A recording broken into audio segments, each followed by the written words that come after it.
আসসালামু আলাইকুম। যারা এইচএসসি ২০২৫ সালের পরীক্ষার্থী, তোমাদের জন্য এই ভিডিওটা শেষ মুহূর্তে খুব জরুরি একটা ভিডিও। কেন? সেটা বলে দিচ্ছি।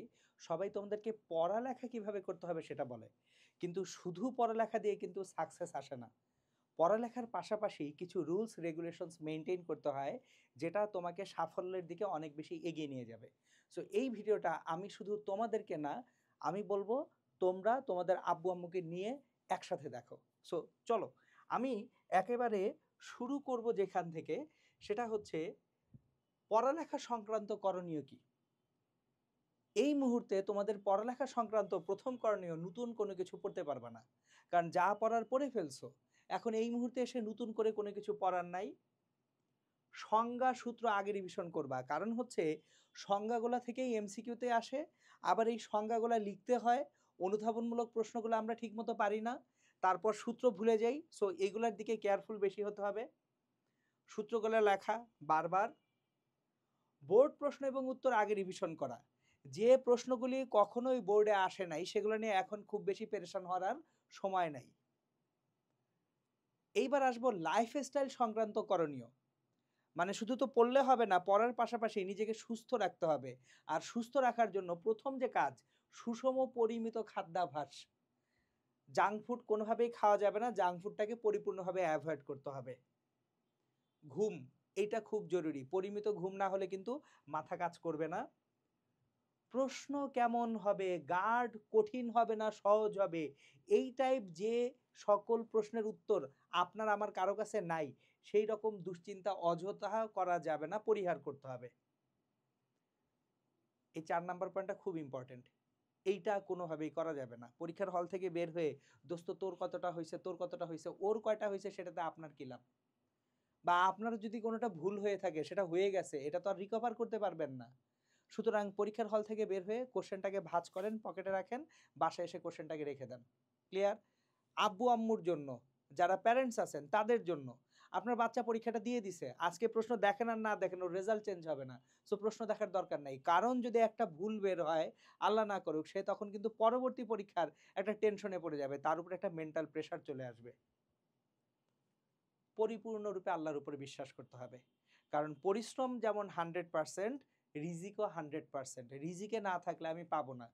সো রিজিকটা কে দিবেন? আল্লাহ দিবেন। তাহলে আল্লাহর উপরে বিশ্বাস করব আমরা। নামাজগুলি অবশ্যই সময় মতো আদায় করতে হবে।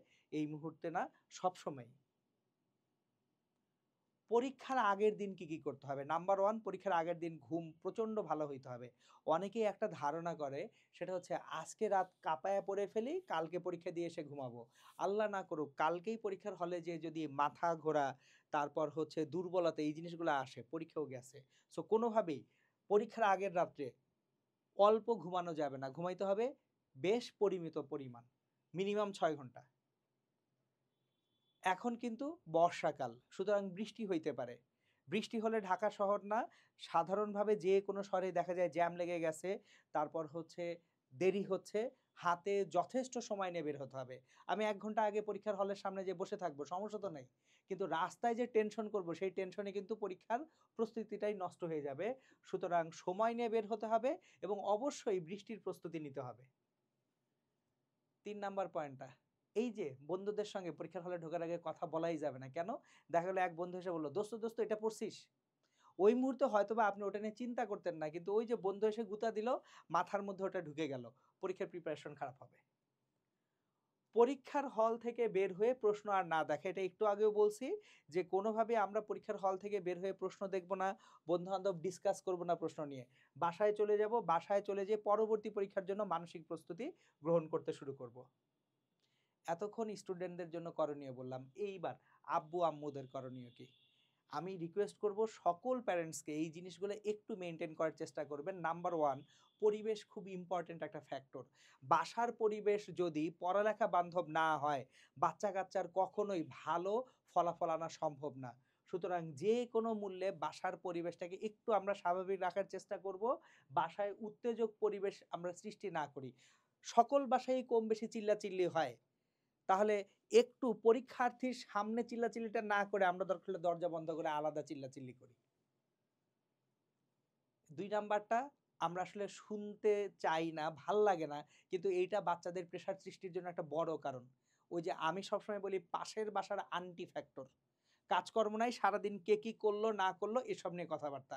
কেন? এটা তো গীবত হয়ে যাচ্ছে। সুতরাং দয়া করে আব্বু-আম্মু যারা আছেন, আমার সম্মানিত গার্ডিয়ান যারা আছেন, পাশের বাসার ভাবি, ভাই কি বলল, এইটা না হইলে এইটা হবে না, ওইটা না হলে ওইটা হবে না। দিয়ে কোনো চিন্তাই করা যাবে না। স্পেশালি যে আড্ডাগুলি হয়, অফিসের কলিগদের আড্ডা, যে ভাই এটাই কিন্তু এরকম পাইতে হবে। হ্যাঁ, সেটা পাইতে হবে। সেটার আলোচনা আগে হয়ে গেছে। এখন এই মুহূর্তে পরীক্ষার সময় এগুলো নিয়ে কোনো কথাই বলা যাবে না এবং এগুলার দিকে মনোযোগও দেওয়া যাবে না। যে পরীক্ষা হয়ে গেছে সেটা হয়ে গেছে। সেটা নিয়ে এখন কথা বলে তো লাভ নাই। ওটার রেজাল্ট তো চেঞ্জ হবে না। সুতরাং হয়ে যাওয়া পরীক্ষা নিয়ে আর কোনো কথাবার্তাই বলা যাবে না। সন্তান আপনার। সো আপনার সন্তানের ভালোর জন্য আপনি পরিশ্রম করতেছেন। এবার রিজিক তো আল্লাহ তাআলা দিবেন। সুতরাং তার জন্য আপনি বেশি, বেশি দোয়া করেন। এই সময়ে নফল তাহাজ্জুদ এটা আপনারা বেশি, বেশি আদায় করেন। আপনার বাচ্চা যেহেতু পড়ালেখা নিয়ে ব্যস্ত, ওর ফরজ ইবাদতগুলো এখনো ঠিক রাখুক। ওর পক্ষে এই মুহূর্তে হয়তোবা নফল ইবাদত অত বেশি করা সম্ভব হবে না। কিন্তু আমরা যারা গার্ডিয়ানরা আছি, তারা অবশ্যই বেশি, বেশি নফল তাহাজ্জুদ ফরজের পাশাপাশি আদায় করব। কেন? আল্লাহর কাছে সাহায্য চাবো। যে আল্লাহ আমার সন্তানের পরীক্ষাটা সুন্দর করে দাও এবং তাকে একটা সুন্দর সফলতা অর্জন করিয়ে দাও। সো মোটামুটি এই হচ্ছে আপনাদের জন্য আমার যে বলার বিষয়গুলি ছিল সেগুলি। সবার জন্য অনেক, অনেক দোয়া থাকতেছে। সবার পরীক্ষা দুর্দান্ত হোক। সবাই ইনশাআল্লাহ সবচেয়ে ভালো রেজাল্টটা করো। এই দোয়া করে, এই কামনা করে ইনশাআল্লাহ শেষ করতেছি। সবাই ইনশাআল্লাহ ভালো থাকবেন, সুস্থ থাকবেন, সুন্দর থাকবেন। তবে স্বাস্থ্যবিধি অবশ্যই কঠিনভাবে মেনে চলবেন। আসসালামু আলাইকুম।